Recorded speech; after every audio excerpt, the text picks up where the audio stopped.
ल आज चाहिँ ज्वाइँहरू आउनुभएको छ, सुमन भाइ पनि आछन् होइन।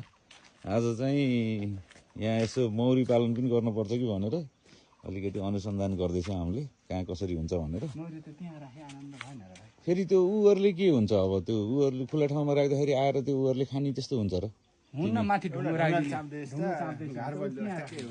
ए खोलेर खाने हो उसले खायो ए ढुङ्गो राखिदिनु क्या माथि एउटा यही राखिदियो भएकै टक्क राखिदिनु त्यो त पल्टाउँछ चेप्टो ढुङ्गो भन्न यस्तै हाम्रो अरू अरू अरू केले असर गर्छ त्यसलाई?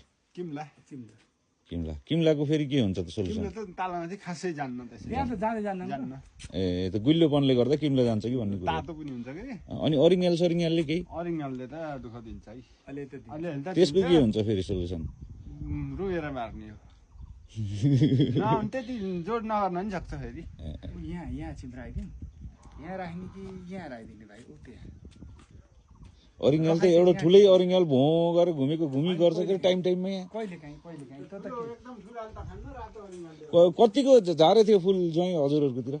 झार्छ नि यता जति झारे पुग्छ कि यहाँ हुन्छ यहाँ राखौँ।